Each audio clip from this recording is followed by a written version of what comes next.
aad baan ugu faraxsanahay maanta oo shir runtii ay isugu yimaadeen si aan waxaan oran karaa saddex geesooda wasaaradda waxbarashada wasiirka iyo wasiir ku-xigeenka iyo agaasimahaba waxaan uga mahadnaqaynaa shirkan oo kale inay noo qabtaan ujeeddada shirkuna waxay ahayd in barnaamijka barbaarinta waxbarashada ee faro dhowrkii sano ee u dambeeyeyba ay ku guda jirtay sidii ay u dardargelin lahayd u xoojin lahayd wada shaqaynta wasaaradda maamulayaasha iyo sidii loo soo saari lahaa dad macallimiin xirfad leh iyo arday ma garanaysaa tacab runtii tacabka la gelinaya uu yahay tacab dhaxalgala waxaa farxad weyna in shirkaasi uu si wanaagsan inoogu qabsoomay kole shirkan waan sii wadan doonaa waxaa kaloo aan ka sii wada hadli doonaa koley isfahan guud in laga gaadho habka loo wada shaqaynayo maamulayaasha iyo ma garanaysaa isku xidhka qaybta gobolka iyo wasaaraddaba kale kulankan maanta la isugu yimi wuxuu ku saabsanaa in lagu falanqeeyo markaa qaybta barbaarinta carruurta oo runtii ah qayb aad iyo aad muhiim uga markaa wasaaradda waxbarashada maadaama aan doonayno ubadka jamhuuriyadda somalilan in yaraanta lagu ababiyo waxbarasho tayo leh si ay u bilaabaan dugsiyada dhexe u galaan iyagoo markaa waxbarashadoodu habaysan tahay waxaa jira imika 13 dugsi oo leh markaa barbaarinta dugsiyada dowladda markaan ka hadlayno 13 dugsi oo leh qaybta barbaarinta ama kindergartenka waxa loo yaqaanay KG-ga guud ahaan markaa waddankoo dhan waxaa ka jira public iyo private markaan isku darno 143 dugsi baa leh qaybta barbaarinta taa micnaheedu waxa weeye 130 dugsi baa dugsiyada gaarka ah waan soo dhaweynaa markaa in dugsi kasta gaar iyo mid public ah yeeshaan qaybta barbaarinta yeeshaan laakiin waa inay nidaamka ee wasaaraddu doonaysa u shaqeeyaan hay-adda faro waxaan uga mahadnaqaynaa markaa 10 dugsi oo ay ka caawisay iskuul dowladda ka caawisay dhismahooda iyo qalabeyntooda iyo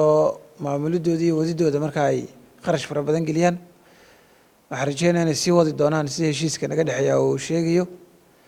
laakiin waa mas-uuliyadda wasaaradda in dhammaan iskuullada dhan laga sameeyo marka qayb barbaarneed siyaasadda imika wasaaraddu qaadatay oo mudane cismaan jaamac aadan oo wasaaradda hogaaminaya ugu hogaaminayo dhowaan waxaanu samayn doonaa siyaasaddii lagu hagi lahaa markaa barbaarinta carruurta markaa lagu hagi lahaa early childhood educationka wax loo yaqaano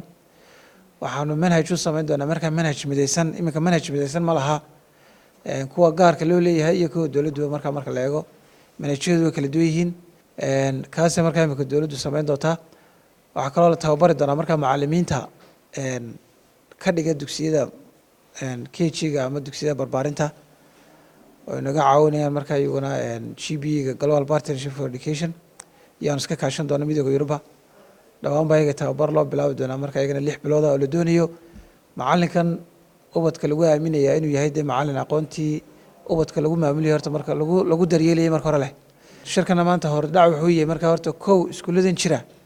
qaabka u shaqeyn lahayn wasaaraddu isla fahmaan kadibna markaa qorshaha dambe wasaaraddu qorshaysan iyo nidaamkii loo dejin lahaa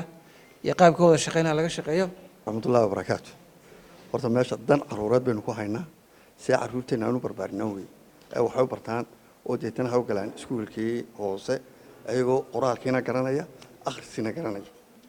kolkaa wuxuu arrintan weeyaan inay hareeraha iska taagno waxaan filayaa inuu yahay shir faa'iido leh mustaqbalkana halkaas aynu ka wadi doonaa kolley way fara badan tahay iskuul KG oo kale sida loo wada arrimihiisu waxay leeyihiin siyaabo fara badan oo loo galo looga taliyo macallimiin ha noqoto maamulka ha noqoto yaryarka ha noqoto waa arrin ah in loo diyaar garoobo badanaaba waxaa wanaagsan KG-ga inay haweenku maamulaan waa hooyo way u naxaysaa way u naxariisanaysaa way garanaysaa ilmuha dhibaatadiisa iyo wixiisa way garanaysaa raggu kuma wanaagsana KG-ga lamana geeyo sida runta ah haweenkunbaa loo tababaraa oo la geeyaa